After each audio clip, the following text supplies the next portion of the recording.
I don't think, maybe I'm wrong. I don't think Freddie Kitchens knows what the hell he's doing. That's a lot of talent. You got a lot of people. And maybe it's more Baker Mayfield than it is Freddie Kitchens. It's the combo platter right now. But I have not been buying the Browns in all this offseason conversation and hype. I know they put up the big numbers a couple of weeks ago offensively. But watching that last night, this is another week where I'm watching them and I'm like, they are less than the sum of their parts. And you can't show up like that week after week in the NFL. No, and it's funny because I would imagine, Matt, I don't want to put words in your mouth, but Yeah. I would imagine you got the black rim glasses, you got the late 80s music. I got to think that you like Baker Mayfield and you like sort of his punk rock vibe. I'm not going to shake your hands. I'm going to tell it like it is. I would imagine, I don't want to put words in your mouth, but I would think that maybe you like that. Am I right or wrong? You're actually wrong. I need an adult. Come on. Maybe it's because I'm an adult now and I got a child and, trying to do right by my family and do right here in the world. But no, quarterback has to be an adult, Ross. You have to lead in any number of ways. And it's like, as a parent, you better be on your game all the time because your kids are watching everything you do, right? They're going to pick up on everything. If they see you, not do something that you tell them they have to always do, they're going to be like, oh, wait a minute. I just saw you shortcut that. Why am I supposed to listen to you? A quarterback has to be on his game at all times because you are setting the template for your offense for sure. And even more so probably for the whole team because what you get away with as a player is what other players are going to think they can get away with. No, I think Baker is way too much of a volatile child, and to be carrying this stuff that he did in college up, it feels so Manzellian to coin an adjective, doesn't it? I mean, and maybe it's a Browns thing these days, but it just feels very, very amateur. And this is not an amateur league. This is a big boy league. Show up and be an adult. Do your work. I think you use the exact same word, Matt, that I've been using, which is amateur.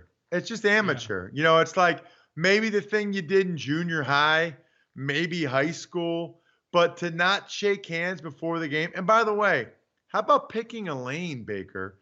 Your senior year of college, you cussed out the Kansas sideline and grabbed your crotch because they refused to shake hands with you at the pregame coin toss. And then you go out and you do the same thing to the 49ers in an NFL game? Like, that's the thing I don't understand, Matt, is number one, pick a lane, bro. Like, is it disrespectful and you're okay with that, or are you not okay with it? Like, if you're not okay with it, then I guess you're not, and you grab your crotch and okay. But then you go and you do the same thing 2 years later? Like, what are you Yeah. talking about, dude? And here's my biggest issue. I know people in Cleveland love him, Matt. And guess what? If I was 12 years old and I was in Cleveland right now, I would love him too. I'd be like, yeah, Baker, he's our guy. We finally have a guy that tells it like it is, and he's awesome, and he's got a chip on his shoulder. You don't think Tom Brady, who I play with, has a chip on his shoulder? He's got the biggest chip on his shoulder of anybody I've ever met in my life. You don't think Hmm. Russell Wilson has a chip on his shoulder for NC State, Tom O'Brien basically kicking him off the team so he could start Mike Glennon instead? I mean, these guys all have chips on their shoulders. That doesn't mean they have to act like assholes, or more importantly, it doesn't mean, in my mind, Matt, they have to do things that just don't help the team. That's the thing that bothered me the most. Is I love his energy and excitement when they're having success and he sprints down the field and hugs Nick Chubb, and I love that he's got some Farvian qualities in terms of the emotion, the energy. But how does not shaking hands with a corner and a D tackle before the game, how does that help you? Like, bro, they already are going to try to play well. It's Monday Night Football. They already want to sack you. Why would you help them get to even more of a fevered pitch? Why would you help them go back to the sideline and be like, That mother sucker didn't even shake our hands. What? Let's kill him. We don't want to just sack him now. Let's try to kill this dude. How does that help your linemen that have to block those guys? I can It doesn't. remember, I'll give you an example, Matt, okay? 2002. Now, this was a preseason game, if we're being honest, but 2002, I'm starting at right guard for the Redskins against the Bucks, okay? Mm-hmm. And Warren Sapp's playing, but I wouldn't have called it 100%. I mean, he was playing fine, right? Yeah. He was coming yeah. off the ball. He was playing. He was trying to beat me. I don't know what happened at the end of a play, but it's only my second year. I'm 23. I'm trying to earn a starting job. At the end of the play, something happens where he's like talking trash to Stephen Davis or holding Stephen Davis down, and Stephen Davis takes a swing at them, and they start just jawing. They just start jawing. Well, I line up, Matt, and the next play, Sapp went 110%. He came flying off the ball and jacked me up. It was a different speed. I was like, whoa. After the play, he and Stephen Davis keep talking trash, keep talking shit to each other, come back to the huddle. I'm like, Stephen, shut the hell up. Like, I'm trying to, I got to block that guy. Can you please, for me in my career, can you please just shut up? Like, he was not playing like this until he started doing this. He just kept talking trash. And then Sapp beats me, he hits Shane Matthews for a pressure. Like, it was a totally different, my point is about Baker Mayfield. Why do things that hurt your team rather than help your team? I don't get it, Matt. Well, it's a really interesting story because what it ties in with is this. It's such an energy game. It's a volatile edge of your self-control, hostile game where that little extra bit of emotion can make a difference.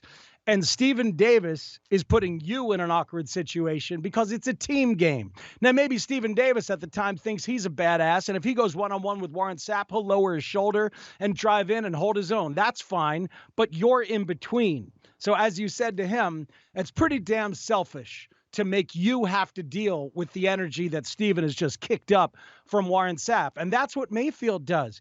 You better be great. First of all, if you're Baker Mayfield, you're going to do this garbage. You better be great. And there's no way he's great yet. And he should know that he's not great and he can't be just yet. He needs more time, needs more study, needs more knowledge, needs more skill, and all of that. And because it's a team game, you're giving Richard Sherman emotion as he then goes out there and messes with OBJ and messes with Jarvis Landry. You're giving Nick Bosa pass rush emotion, which you've given him. Look, Bosa planting the flag shows you that he came into this game with that Baker Mayfield, vengeance ready to go. So he's already, as a pass rusher, dialed in and dialed up, and that little bit of an edge is going to help him get around the corner, and it did over and over and over again.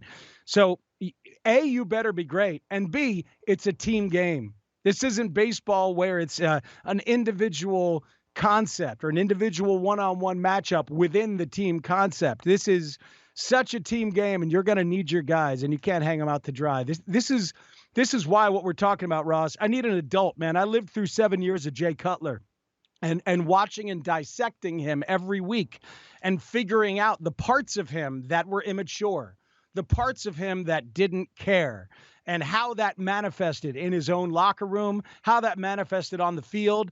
It makes me appreciate a young adult quarterback when I see one like Deshaun Watson.